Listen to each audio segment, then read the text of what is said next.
Hello guys, welcome back to our channel study with AP. तो आज हम पढ़ेंगे फिज़िक्स का मैटर चैप्टर पढ़ेंगे हम लोग। मैटर तो हम लोग बहुत पहले से ही समझ आ रहा है। मैटर का नाम सुनते ही हमारे दिमाग में वही molecules, atoms, solid, liquids, gases आने लगते हैं।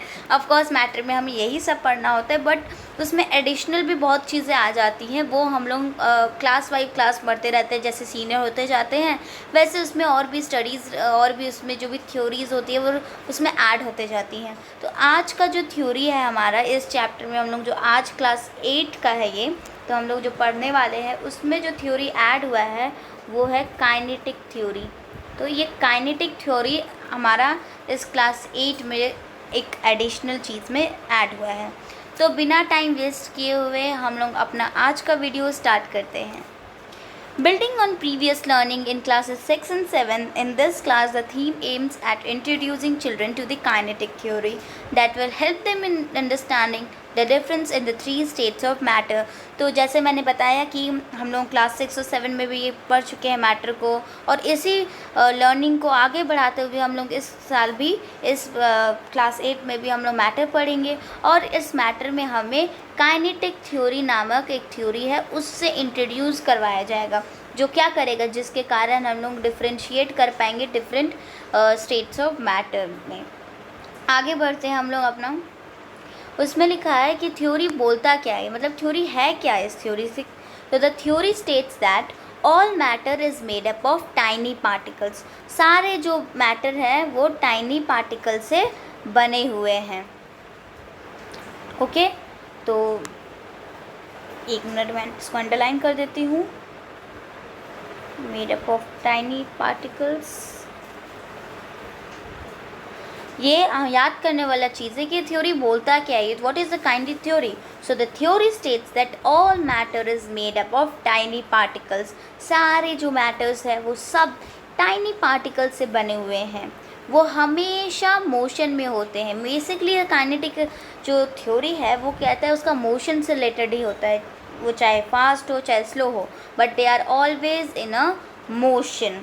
काइनेटिक हम लोग एनर्जी के बारे में पहले भी पढ़े। मैकेनिकल एनर्जी दो टाइप का होता है, एक पोटेंशियल एनर्जी और एक kinetic energy, right. Kinetic energy हम लोग किसको बोलते हैं? जो एनर्जी प्रोड्यूस करे बाय डूइंग मूवमेंट, मतलब उसमें कुछ मूवमेंट हो रहा है तभी काइनेटिक एनर्जी होता है। और पोटेंशियल एनर्जी हम लोग भी पढ़े हैं कि पोटेंशियल एनर्जी मतलब जो रेस्ट पोजीशन में भी रह के एनर्जी प्रोसेस करे, उसी से वर्ड काइनेटिक थ्योरी इसमें भी आया। क्योंकि हमेशा कोई भी हो गया, कोई सॉलिड हो गया, जैसे मैंने इधर ले लिया है, मान लीजिए सॉलिड है, और एक और मैंने ले लिया लिक्विड्स, और एक और मैंने ले लिया गैस। इसका मॉलिक्यूल्स जो है बहुत ही टाइटली पैक्ड होता है। हम लोग ये सब तो क्लास 6 7 ये सब पढ़े हुए हैं, बहुत क्लोजली पैक्ड होता है।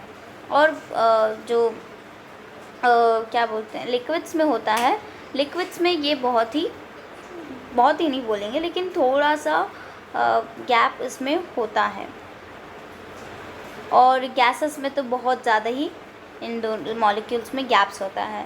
तो इसके अंदर तो गैप्स ही नहीं है, तो इसमें तो ज़्यादा मूवमेंट करने का कोई सवाल ही नहीं उठता है, इसलिए इसमें ज़्यादा मूवमेंट्स भी नहीं होती हैं, इसलिए इसका काइनेटिक एनर्जी भी ज़्यादा नहीं होता है। काइनेटिक एनर्जी जो है इसमें लो होता है। लिक्विड्स में इससे ज़्यादा होता है, स्टिल मोर होता है, इसमें सबसे ज़्यादा एनर्जी होता है, बिकॉज़ ये फ्रीली बहुत ज़्यादा दूर तक बहुत ज़्यादा मूवमेंट कर सकता है। तो ये हमारा अभी क्लियर हो गया। नेक्स्ट पढ़ते हैं हम लोग। In solids the particles have less energy hence do not move around freely. मैंने कहा सॉलिड्स ज़्यादा मूव फ्रीली नहीं करते, और वो काइनेटिक एनर्जी भी उनमें बहुत लो होता है। In liquids they have relatively more energy and move freely within the container। मैंने बोला लिक्विड्स के बारे में भी कि लिक्विड्स भी सेम कि उसमें थोड़ा ज़्यादा एनर्जी होता है और थोड़ा ज़्यादा मूव करते हैं, और कंटेनर जितना भी आप कंटेनर रखो उस कंटेनर के हिसाब से उनका मूवमेंट होता रहता है। नेक्स्ट आता है the particles of gases have much more energy and move freely at high speeds. जो पार्टिकल्स ऑफ गैसेस है उनके पास और भी एनर्जी होता है ज़्यादा, और वो और भी हाई स्पीड से मूव करते हैं। नाउ इंक्रीज और decrease in the movement of the energy. अब काइनेटिक एनर्जी जो है वो कब बढ़ेगा कब नहीं बढ़ेगा ये तो हम लोग को देखना पड़ेगा। तो कब बढ़ेगा, कब, तो वो बढ़ेगा जब ये हीट होगा उस सब्सटेंस को। मान लीजिए हम कोई भी चीज़ लेते हैं, अगर हम लोग उसको हीट करते हैं तो उसका जो काइनेटिक एनर्जी है वो बढ़ता है, वो इंक्रीज़ होता है। और अगर हम लोग किसी चीज़ को कूल करते हैं तो वो हमारा डिक्रीज़ होता है। तो यहाँ पे दो फैक्टर्स याद करने वाले चीज़ें हैं। फर्स्ट, इंक्रीज़ कब होता है, तो इंक्रीज़ कब होता है, इंक्रीज़ तब होगा, एक मिनट, हाँ, तो इंक्रीज़ होता है जब हीट होता है और डिक्रीज़ होता है जब कूल होता है। ये फैक्टर्स है बहुत इम्पॉर्टेंट, जिन्हें हमें याद अच्छे से करना होगा, वरना मार्क्स आपको चाहिए तो आपको याद करना चाहिए, बिकॉज क्वेश्चंस रिलेटेड इससे आते हैं और ये बहुत इंपॉर्टेंट चीज़ें भी हैं। नेक्स्ट हम लोग आगे बढ़ते हैं। तो यहाँ तो हमारा क्लियर हो गया। एक बार फिर से रिवाइज कर लेते हैं हम लोग इस पूरे स्लाइड में क्या पढ़े। The building on previous learning हम लोग क्लास 6 और 7 में पढ़े हैं। इस साल हम लोग पढ़ेंगे काइनेटिक थ्योरी, हमारे इंट्रोड्यूस किया गया है, जो कि हम लोग को हेल्प करेगा डिफ्रेंशिएट करना 3 स्टेट्स ऑफ मैटर में। ये थ्योरी कहता है कि सारे मैटर जो है टाइनी पार्टिकल से बने हैं और वो ऑल हमेशा मोशन में रहते हैं, चाहे उनका मोशन स्लो हो चाहे फास्ट हो। सॉलिड्स में थोड़ा कम एनर्जी होता है, इसलिए वो थोड़ा कम मूव करते हैं। लिक्विड्स में रिलेटिवली ज़्यादा होता है, इसलिए वो थोड़ा कंटेनर में फ्रीली मूव करते हैं। पार्टिकल्स ऑफ गैसेस तो बहुत ही ज़्यादा एनर्जी कंटेन करते हैं, तो वो और भी हाई स्पीड से करते हैं। और इंक्रीज़ और डिक्रीज़ जो मूवमेंट में होता है वो दो चीज़ पे होता है, हीटिंग और cooling of an object. Heating करने से इंक्रीज़ होता है और कूलिंग करने से डिक्रीज़ होता है। तो ये तो हमारा यहाँ तक क्लियर हो गया। अब हम लोग आगे बढ़ते हैं आगे के स्लाइड्स में। नेक्स्ट आता है हमारा मैटर। अब हम लोग डीपली सबको पढ़ेंगे। Matter, we have read in class 6 that the matter is something which occupies space, has mass and can be perceived by our senses। तो हम लोग इसको पढ़ चुके हैं कि मैटर क्या है। मैटर वो है जो स्पेस ऑक्यूपाई करे, कोई एक स्पेस ले, उसका खुद का एक कोई मास हो और वो हमारे सेंसेस के थ्रू पहचाना जा सके। सपोज़ हम लोग एक बॉल लेते हैं, ओके, ये हमारा मान लीजिए बॉल है, ओके। ये बॉल एक स्पेस ऑक्यूपाई कर रहा है, इतना जो स्पेस है जिस पर ये रखा हुआ है ये स्पेस ऑक्यूपाई कर रहा है, इसका कुछ मास होगा, राइट, और ये हमारे सेंसेस के थ्रू भी परसीव किया जा रहा है। तो हेंस वी कैन से, ठीक है, hence we can say that ball is a matter, okay। तो hence we can say that ball is a matter। तो यहाँ तक हमारा क्लियर हो गया कि मैटर किसे कहते हैं, जो स्पेस ऑक्यूपाई करे, जिसका कोई मास हो और जो हमारे सेंसेस के थ्रू परसीव किया जा सके।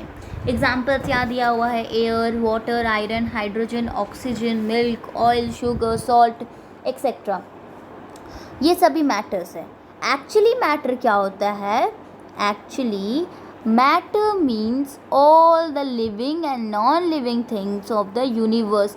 जितने भी लिविंग और नॉन लिविंग थिंग्स है यूनिवर्स के, वो सभी मैटर है। Everything of the universe is the matter.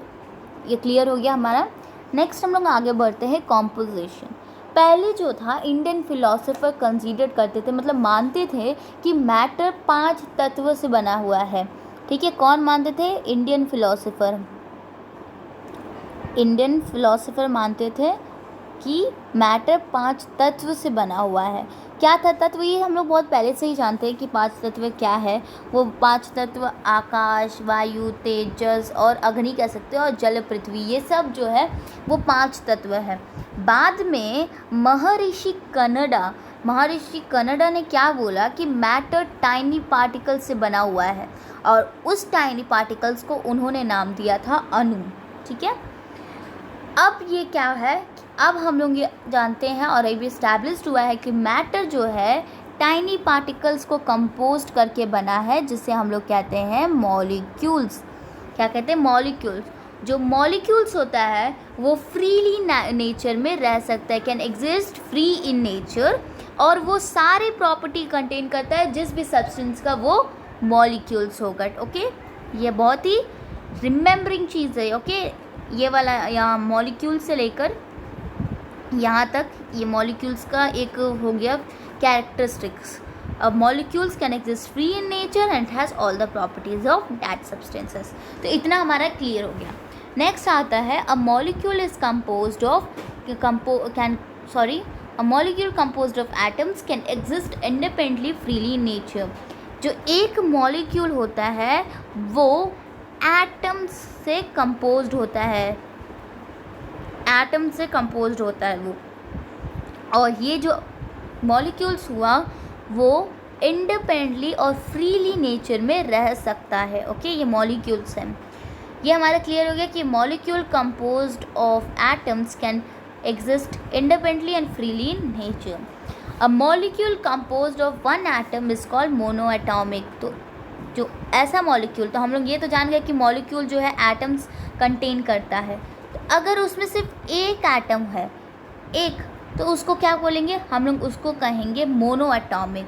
Suppose हम लोग लेते हैं हीलियम, ये नियॉन, ये आर्गन, जो एग्जाम्पल्स हमारा दिया हुई, ये जो सभी हैं, ये सभी क्या हैं, हमारे मोनोएटॉमिक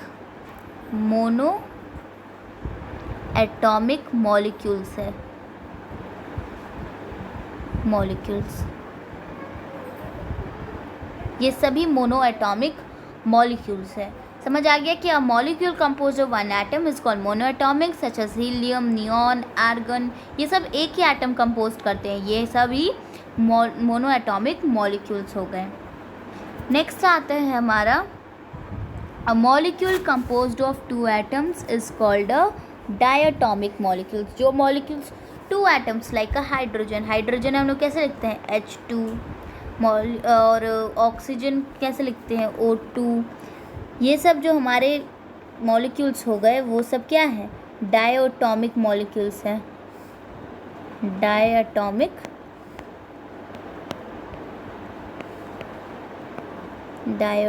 मॉलिक्यूल्स। तो ये हमारा क्लियर हो गया कि डायटॉमिक मॉलिक्यूल्स भी क्या होता है। आगे बढ़ते हैं हम लोग।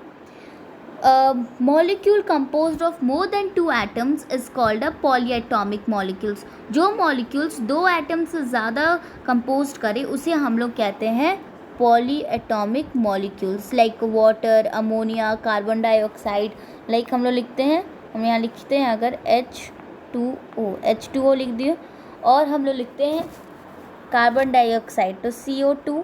यहाँ हमारा 2 से ज़्यादा मॉलिक्यूल्स है, कैसे, यहाँ हमारा 2 है, यहाँ कुछ नहीं है तो 1 है, तो टोटल कितना हो गया, यहाँ पे 3 हमारा मॉलिक्यूल्स हो गया। यहाँ कार्बन का 1 है, ऑक्सीजन का 2 है, राइट, तो यहाँ पे भी हमारा 3 मॉलिक्यूल्स हो गया। यहाँ पे हमारा 2 से ज़्यादा मॉलिक्यूल्स है, of course then it is a polyatomic molecules. ये हमारा हो गया पॉलीएटॉमिक्स मॉलिक्यूल।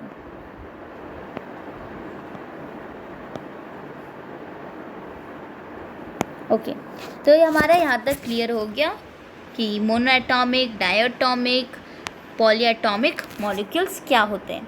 नेक्स्ट हम लोग जाएंगे अभी कैरेक्टरिस्टिक्स ऑफ मॉलिक्यूल्स। मॉलिक्यूल्स के फॉलोइंग कैरेक्टरिस्टिक्स होते हैं। पहला कि ये बहुत ही छोटे होते हैं साइज़ में, दूसरा कि इनमें स्पेसेस होता है, तीसरा ये कांस्टेंट मोशन में होता है। मैंने पहले भी समझाया था कि ये हमेशा मोशन में होता है, और इसीलिए क्योंकि ये मोशन में होते हैं ये काइनेटिक एनर्जी पोजेस करते हैं, ये सभी अट्रैक्ट करते हैं एक दूसरे को।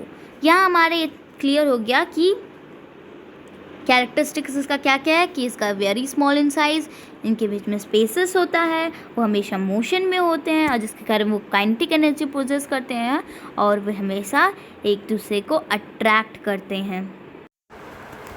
अब हम लोग सारे कैरेक्टरिस्टिक्स को डीपली जाके पढ़ेंगे। First characteristics, molecules are very small in size.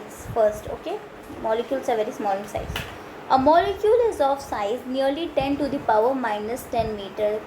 ये इसको हाईलाइट कर देती हूँ मैं बिकॉज ये बहुत इम्पॉर्टेंट है कि इसका साइज़ क्या है, ओके, कि what is the size of a molecule. So remember that a molecule is of size nearly 10 to the power -10 metre. ये होता है size. It is too small that it cannot be seen even with our naked eyes. It can only be seen with the help of a microscope. हम लोग सिर्फ इसको अपने naked eye से नहीं देख सकते, हम लोग सिर्फ और सिर्फ इसको माइक्रोस्कोप के द्वारा ही देख सकते हैं. ओके, ये साइज़ है जिसको हम लोग को ये याद करके रखना है कि हमारा मॉलिक्यूल का साइज़ क्या होता है, 10 to the power -10 metre. Of course अगर आप लोग सोचते होंगे कि -10 अब इसका इक्वेशन क्या है, तो मैं बता दूं, इसका मतलब होता है वो बाई में है, यानी कि 1/10 to the power 10 है. एक्चुअली ये इस फॉर्म में है, जिसको हम लोग इस फॉर्म में हम लोग एक्सपोनेंट अभी मैं शायद अभी अपना वीडियो अपलोड नहीं की हूँ, मैं अभी जल्दी ही एक्सपोनेंट में भी वीडियो डालूँगी. ये एक्सपोनेंट चैप्टर का बेसिकली ये पूरा कंसेप्ट है जो कि मैं उसमें समझाऊँगी. तो उसी को यहाँ पे 10 to the power -10 मीटर लिखा गया है. ये ऐसे एक्चुअली में है जिसको इस तरीके से कन्वर्ट करके लिखा गया है. ओके, मैं वैसे तो ये मैथ्स का, but I think may be सब कंफ्यूज हो कि एक्चुअली ये है क्या, साइज़ ऐसे आया कैसे, तो इसलिए मैं बता दी. देख सकते हैं ना, 1 to the power 10 to the power 10th है, तो कितना स्मॉल साइज़ है, राइट. तो ये सोचने वाली बात है. सोचो, इसीलिए हमारे नेकेड आइज इसको नहीं देखा जा सकता है, सिर्फ हम लोग माइक्रोस्कोप के थ्रू इसको देख सकते हैं. तो हम लोग आगे बढ़ते हैं. अब यहाँ पे हमारा दूसरा कैरेक्टरिस्टिक्स है, a molecule of matter have spaces between them. मैंने बोला कि इसमें स्पेसेस होता है, पहले मैंने बताया. The spaces between the molecules of matter is called intermolecular space. जो स्पेस होता है मॉलिक्यूल्स ऑफ मैटर के बीच में, उसको हम लोग कहते हैं इंटरमॉलिक्यूलर स्पेस. क्या कहते हैं हम लोग? Intermolecular space. जैसे अभी हम ले लेते हैं एक लिख लेते हैं, ये हम लोग यहाँ एक मान लीजिए एक सॉलिड्स है, तो सॉलिड्स में जो होगा इंटरमॉलिक्यूलर स्पेस कम होता है. देख सकते हैं इसमें स्पेस कम होगा इस तरीके से. इसमें स्पेस हम लोग को बहुत कम दिख रहा है, ऐसा नहीं कि नहीं है, ऑफ कोर्स स्पेस है, बट उतना नहीं है, बहुत कम है, बहुत ये रिजिड शेप में है, बहुत कंजस्टेड है, राइट, बहुत कंजस्टेड है. अब हम लोग यहाँ सॉलिड्स हो गया. अब हम लोग लेते हैं एक और यहाँ हम लोग लिक्विड्स लेते हैं.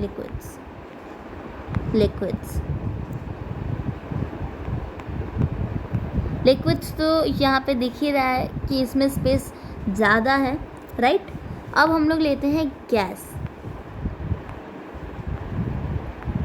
गैस में तो लिक्विड से भी ज़्यादा स्पेस अवेलेबल है, राइट.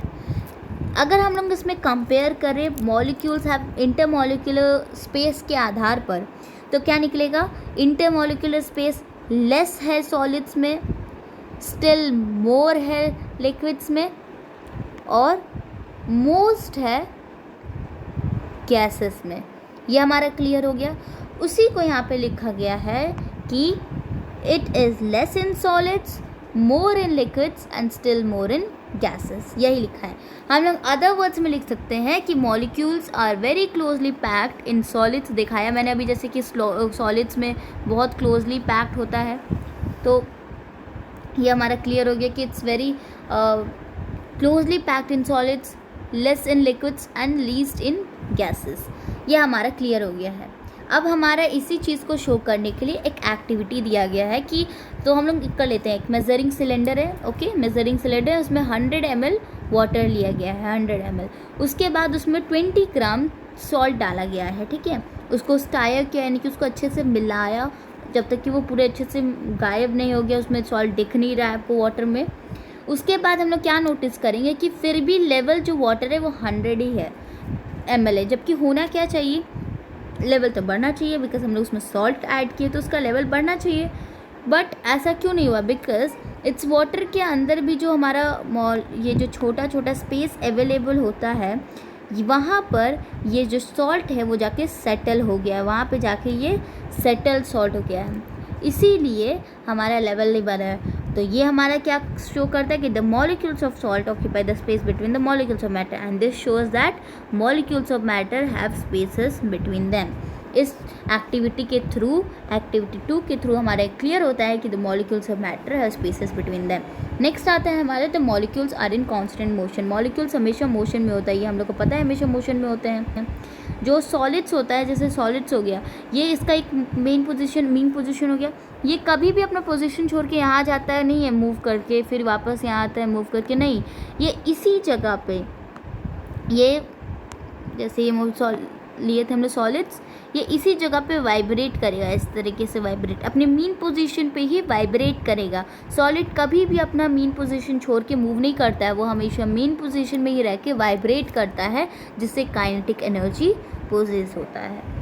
लिक्विड्स में वो जो भी कंटेनर होगा, जिस भी कंटेनर में होता है, वो उस कंटेनर में फ्रीली मूव करता है, और गैसेस में जो भी स्पेस उसके पास अवेलेबल होता है उतना स्पेस तक वो रैंडमली फ्रीली मूव करता है। तो ये हमारा molecules are in constant motion, ये क्लियर हो गया हमारा। आगे बढ़ते हैं हम लोगों के, आगे हमारा एक एक्टिविटी दिया गया है, उसी को शो करने के लिए कि molecules are always in constant motion. आप एक काम कीजिए, एक्टिविटी 3 का मैं बात कर रही हूँ कि अगर हम लोग किसी रूम के कॉर्नर में परफ्यूम मारते हैं, थोड़ी देर वेट करेंगे तो तुरंत ही, मतलब बहुत मान के लिए ना मात्रा कोई टाइम ले, उतने में ही पूरा जो परफ्यूम होगा वो पूरे रूम में स्मेल करने लगेगा। वो क्यों? बिकॉज जो मॉलिक्यूल्स था गैसेस का, वो उस साइड जो उस टाइम था वो मूव करके पूरे रूम में गया, और उस कारण से पूरे रूम में परफ्यूम का स्मेल आ रहा है। ठीक है, तो व्हाट डज इट्स का मतलब क्या हुआ कि molecules of perfumes are in random motion, वो हमेशा वो मोशन में है, इसी कारण से स्मेल पूरा शो हुआ। उसके बाद हमारा आता है molecules attract each other. Molecules attract each other. The molecules of matter exert a force of attraction on each other. This force of attraction is called intermolecular force. जो मॉलिक्यूल्स मैटर्स का होता है वो एक दूसरे पे एक फोर्स एक्सर्ट करते हैं। मान लीजिए मैंने यहाँ एक दो मॉलिक्यूल्स हैं, और ये जो दो मॉलिक्यूल्स हैं ये दोनों ही एक दूसरे पे एक फोर्स एक्सर्ट कर रहे हैं, और इसी फोर्स एक्सर्ट जो कर रहे हैं उसी को हम लोग कहते हैं इंटरमॉलिक्यूलर, ओके मैं लिख लेती हूँ, इंटरमॉलिक्यूलर फोर्स, इसी को हम लोग कहते हैं इंटरमॉलिक्यूलर फोर्स। ये जो प्रेशर एक्सर्ट हो रहा है, एक दूसरे पे लोग एक्सर्ट कर रहे हैं, उसी को ये इंटरमॉलिक्यूलर फोर्स ना ही इनके मासेस के कारण होता है जो कि ग्रेविटेशनल फोर्स, ना ही इनके चार्जेस के कारण होता है जो कि इलेक्ट्रोस्टैटिक फोर्स है। ओके, ये एक स्ट्रॉन्ग अट्रैक्टिव फोर्स है जो कि सिर्फ काम करता है अगर कोई किसी चीज़ का सेपरेशन 10⁻⁻⁹ मीटर का ही सेपरेशन रहेगा, तभी ये फोर्स ऑफ इंटरमॉलिक्यूलर फोर्स काम करता है। ओके, और हम पहले भी बताए थे, जैसे मैंने बताया था 10⁻⁻10 जो मीटर है वो उसको कैसे लिखा जाता है, इसको लिखा जाता है कि 1/10⁻10 मीटर, ये इसको लिखा था। सिमिलरली यहाँ पे भी 1/10⁻9 मीटर को ही 10⁻⁻9 मीटर लिखा जाता है। ओके, ये हमारा इतना क्लियर हो गया। आगे बढ़ते हैं हम लोग कि ये 10 as a separation between the molecules becomes more than 10⁻⁻9 metre this force vanish. मैंने बताया कि अगर इससे ज़्यादा अगर सेपरेशन गया तो ये फोर्स जो होगा वो वैनिश हो जाएगा। Okay, the force of attraction between the molecules is, जानते हैं अभी क्लोजली पैक्ड क्यों होता है सॉलिड्स में, बिकॉज जो उनका फोर्स ऑफ अट्रैक्शन होता है वो बहुत ज़्यादा होता है, इट्स मोर। और अगर लिक्विड्स का बात करें तो लिक्विड्स में थोड़ा सा गैप होता है, तो वो थोड़ा सा लेस स्ट्रॉन्ग होता है लिक्विड्स में, और गैसेस में तो बहुत ही कम होता है, लगभग ना मात्रा होता है गैसेस में। ठीक है, ये हमारा क्लियर हो गया। नेक्स्ट आता है हमारा intermolecular force of attraction between the molecules of the same substances for the force of cohesion. मान लीजिए हम यहाँ पे जिंक का, मैंने एक मिनट, हाँ ये मैंने ले लिया एक मॉलिक्यूल्स, ये है जिंक का, यहाँ पे एक और मॉलिक्यूल्स है, ये भी जिंक का ही है, तो दोनों मॉलिक्यूल्स सेम ही सब्सटेंस के हैं, जिंक के ही हैं। तो इन दोनों के बीच का जो फोर्स ऑफ अट्रैक्शन होगा उसे हम लोग कहेंगे फोर्स ऑफ कोहेशन। ओके, इन दोनों का जो बीच का फोर्स होगा उसे हम लोग कहेंगे फोर्स ऑफ कोहेशन। और अब आगे यहाँ पे हमारे ये समझ आया कि जब सेम सब्सटेंसेस के जो फोर्स ऑफ अट्रैक्शन होगा वो हमारा फोर्स ऑफ कोहेशन कहलाएगा। अगर हम लोग का दो डिफरेंट सब्सटेंस, सपोज हम यहाँ ले लिए दो सब्सटेंस, एक हम लोग यहाँ पर फिर से लिए जिंक, एक हम लोग ले लिए पोटेशियम।